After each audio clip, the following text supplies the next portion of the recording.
Assalamu alaikum wa rahmatullahi wa barakatuh. Alors, bienvenue à tous et à tous. Donc, dans cette vidéo, Inch'Allah, on va voir ce qu'est l'i'tikaf. Ce qu'est l'i'tikaf. Alors, l'i'tikaf, c'est un moyen de se rapprocher d'Allah subhanahu wa ta'ala. C'est une certaine adoration d'Allah subhanahu wa ta'ala qui consiste subhanahu wa ta'ala, à quoi? À, euh,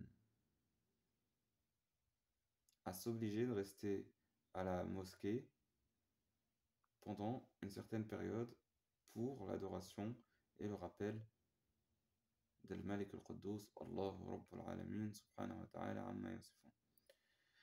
D'accord? Subhanallah azim, subhanallah hamdi. Voilà. Donc, ça, le prophète sallallahu alayhi wa sallam, il le faisait. Il le faisait notamment pendant le mois de Ramadan. Notamment pendant le mois de Ramadan, il a été rapporté aux 10 premiers jours, à la deuxième dizaine et surtout aussi à la troisième dizaine du mois de Ramadan. Et aussi, une fois, il ne l'avait pas fait, il a été rapporté, donc il l'a fait au mois d'après, qui est le mois de Shawwal. D'accord? Subhanallah, subhanallah, wa bihamdi. Alors, qui d'entre nous n'a pas. C'est une belle adoration. Est-ce que c'est pour les hommes uniquement ou c'est et pour les hommes et pour les femmes? Oui, c'est et pour les hommes et pour les femmes, comme on le voit avec le fait que les femmes du prophète sallallahu alayhi wa sallam, les mères des croyants, alayhim salat wa salam, euh, elles étaient, elles faisaient après le prophète sallallahu alayhi wa sallam, dans ce qui est rapporté, elles faisaient al-i'tikaf. Elles faisaient al-i'tikaf.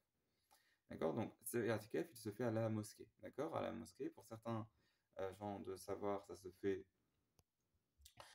quand? Ça se fait, ça se fait soit le Masjid al-Haram à Mecca, soit le Masjid al-Nabawi, soit le Masjid al-Aqsa en Palestine. Euh, pour d'autres, il faut qu'il y ait au moins la prière du vendredi, et pour d'autres, il faut qu'il y ait au moins un imam et les 5 prières qui soient faites avec un muazzin pour faire le i'tikaf dans cet endroit-là. Alors, la période minimale, c'est pour un certain nombre de gens de savoir, c'est une nuit et un jour pour un certain nombre de scientifiques. D'accord? Subhanallah azim, subhanallahi wa bihamdihi. Un jour, une nuit et un jour. Voilà, donc rester à la mosquée. Est-ce qu'il est autorisé de sortir de la mosquée? Non, il n'est pas autorisé de sortir de la mosquée, sauf pour des besoins, sauf pour certains besoins. Subhanallah azim, subhanallah wa bihamdihi. Par exemple, manger, boire, etc. S'il n'y a pas ça à la mosquée, tu vas pour manger chez toi ou tu vas je ne sais où, d'accord? Ou tu vas, je sais pas, au restaurant, où tu vas acheter une chose. Voilà. Pour les besoins aussi, pour les besoins humains aussi. Et tu reviens vite à la mosquée. Qu'est-ce qu'Allah subhanahu wa ta'ala dit? Il dit, ولا تباشروهن وأنتم عاكفون في المساجد dans Surat al-Baqarah, ne faites pas les rapports sexuels ou ne vous approchez pas des rapports sexuels. Il y a deux interprétations avec vos femmes quand vous êtes en i'tikaf dans les mosquées. Quand vous êtes en i'tikaf dans les mosquées, on trouve aussi cette adoration de l'i'tikaf dans un autre verset du Coran al-Karim où Allah subhanahu wa ta'ala a ordonné, dans un sens approché, si on peut traduire ainsi, à Ibrahim et Ismaïl, sur eux deux la paix et le salut, de purifier la maison d'Allah subhanahu wa ta'ala justement pour ceux qui allaient faire le tawaf et ceux qui allaient faire l'i'tikaf, justement, l'i'tikaf. Et aussi ceux qui vont s'incliner pour Allah subhanahu wa ta'ala, ceux qui allaient s'incliner pour Allah subhanahu wa ta'ala et se prosterner pour lui, euh, subhanahu wa ta'ala, amma yasifun. D'accord? Donc voilà, et l'i'tikaf, on le trouve aussi ici. Et voilà, donc voilà. Il est préférable donc pour le faire dans ce qu'on voit dans une grande mosquée avec un imam et un muezzin et la prière du vendredi. Il est préférable bien évidemment de le faire dans les mosquées évoquées dans les trois grandes mosquées, puisque les récompenses sont plus grandes dans ces mosquées-là. Une prière, elle vaut plus dans le Masjid al-Haram, ou dans le Masjid al-Nabawi, ou dans le Masjid al-Aqsa, qu'est-ce que je voulais dire aussi? Donc voilà, pour cette adoration-là, subhanallah azim, subhanallah hamdi, euh, c'est vraiment très bien, Inch'Allah.